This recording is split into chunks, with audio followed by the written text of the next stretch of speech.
दलित सेना के अध्यक्ष श्री हनुमंत यालसंगी और उनके सदस्यों ने मीडिया को संबोधित करते हुए कहा कि इस देश में चुनाव के बाद कई सांप्रदायिक घटनाएं हो रही है। उन्होंने कहा कि 16 जुलाई को कोल्हापुर में एक मस्जिद पर भाजपा और आरएसएस के गुंडों ने हमला किया। आसपास के घरों को लूटा गया। भाजपा मुसलमानों को इस देश का दूसरा नागरिक बनाना चाहती थी। भाजपा इस देश में मनवाद लाना चाहती थी, लेकिन अल्पसंख्यकों, आदिवासियों ने इस चुनाव में भाजपा को अपना चेहरा दिखा दिया। हनुमंत यालसंगी और दलित सेना ने इस शर्मनाक कृत्य की निंदा की है।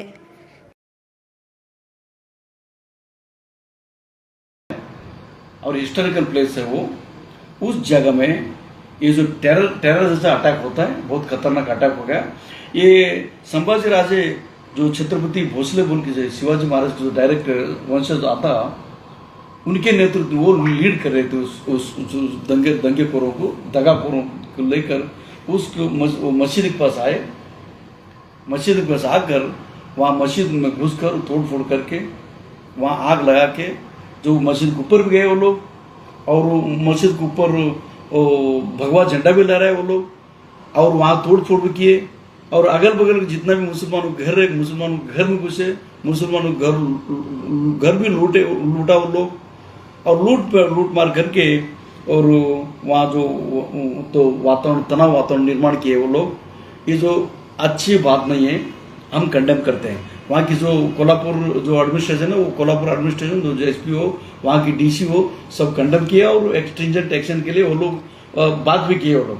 ये जो फडणवीस, वहाँ की शिंदे एंड फडणवीस, ये इनकी सरकार है बीजेपी के, ये अभी और नेक्स्ट नवंबर दिसंबर इलेक्शन भी होने वाले बता। वो इलेक्शन के टाइम में इस देश में दंगा फसाद, ये लोग संघ परिवार के जो सोच वाले बीजेपी के लोग, गुंडे लोग हैं, वो डायरेक्टली पर्पजली वो लोग किया है। इधर इलेक्शन फायदा के लिए कुछ ये लोग किया है। तो ये लोग ऐसा नहीं सोचना कि हमारे वहाँ शिंदे एंड फडणवीस की सरकार है, सरकार हमारे साथ है, हम कुछ भी कर सकते हैं, किसी घर जला सकते हैं, किसी घर लूट सकते हैं, किसी मस्जिद के ऊपर भगवा झंडा लहरा सकते हैं, मस्जिद तोड़ सकते हैं, दरगाह अटैक कर सकते हैं। ऐसा सोच है ना, बहुत दिन चलने वाला नहीं है।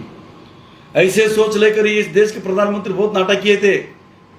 अब की बार 400 पार, यही 400 पार होने के बाद ये उनका यही प्लान था, इन लोगों को, बीजेपी लोगों का यही 400 पार के लिए ये लोग ये कर रहे थे, हम इंडियन कॉन्स्टिट्यूशन चेंज करेंगे, यहाँ मुसलमानों को रिजर्वेशन खत्म करेंगे, 4% जो रिजर्वेशन उन लोगों को रिजर्वेशन खत्म करेंगे हम, और उनको सेकंड लाइन के सिटीजनशिप दे देंगे, और ब्राह्मण क्षत्रिय वैसे शुद्ध उस हिसाब से इंडिया को ये करेंगे, हम मनुवाद लेकर आएंगे, यही सोचते हैं उन लोगों के।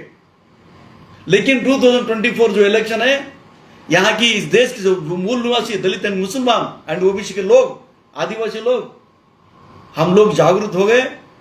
ये जो अगले जो आने वाले जो खतरनाक डेज से खतरनाक दिन के लिए हम प्लान करके मोदी सरकार को हमने हराए। शिवाजी महाराज, क्या तुम लोग शिवाजी महाराज का इतिहास मालूम है? शिवाजी महाराज की शिवाजी महाराज के जो कमांडर थे, जो मिलिट्री मैन तो उनका लीड करते थे, वो लोग कौन थे मालूम है तुम लोग? शिवाजी महाराज के बॉडीगार्ड लोग कौन थे मालूम है तुम लोगों को? जय भवानी, जय शिवाजी, जय श्री राम। ये श्री राम श्री राम श्री राम, ये श्री राम बोलते मुंह में मट्टी होगी, तुम लोग सत्यानाश होगी तुम लोग 2024 इलेक्शन में। तो मैं अपील करता हूं यहाँ की सब देश के सब पूरे दलित, मुसलमान और ओबीसी एंड जो आदिवासी लोग, भाई लोग हैं, ये जो सवर्ण लोग इलेक्शन के टाइम में ये जो नाटक करते हैं लोग, इस नाटक का समझना चाहिए। हमें यूनाइट में होना है। 2024 में जैसे यूनाइट हो गए थे, एक हो गए थे।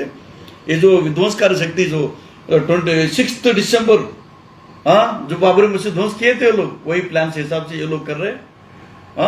वो उसका जो प्लान तोड़ने के लिए हम एक होना है, और भी जागरूक होना है, और भी यूनाइट होना है, और भी इन लोगों इन गद्दारों के साथ संघर्ष भी करना है हमें, लैंड ऑर्डर मेंटेन भी करना है हमें। तो हम या दलित सेना ये कर्नाटक इसको खंडन करते हैं हम। ये ठीक क्योंकि जिस तरीके से कोल्हापुर में एक मस्जिद में घुसकर तोड़फोड़ कर जलाया गया और कुरान मस्जिद को जलाया गया और कुरान मस्जिद की बेहुरमती की गई, मैं सो कॉल्ड लीडर से पूछना चाहता हूं, छोटी मोटी सियासत के लिए ये जो हिंदू मुस्लिम का झगड़ा चल रहा है और जो जाने अनजाने में नासमझ होकर मस्जिद में जाकर तोड़फोड़ कर रहे हैं, जय श्री राम बोलकर, मैं उनसे पूछना चाहता हूं, क्या आप लोग ये जो कर रहे हो ये श्री राम ने बताया है? क्योंकि कहीं ना कहीं नाम खराब करने का स्लोगन लगाकर आप लोग ये काम कर रहे हो और वहाँ की जो सरकार है, सरकार को शर्म आनी चाहिए। राजनीति जो सियासत कर रहे हैं, जातिवाद जो सियासत कर रहे हैं, इनको अगर मुंह तोड़ जवाब देना है तो वहाँ की अवाम, वहाँ के तमाम सेकुलर लोग जो दलित मुस्लिम ओबीसी हमारे भाई मिलकर उनको सबक सिखाना है। जैसे कि 6 दिसंबर में मस्जिद को शहीद किया गया था, कहीं ना कहीं फिर एक बार ये दोहराया जा रहा है और घरों में घुसकर उनके सोना चांदी पैसे को लूटा जा रहा है। कहीं ना कहीं ये राम के नाम पर दंगा फैलाने की कोशिश की जा रही है, लूटमार हो रही है।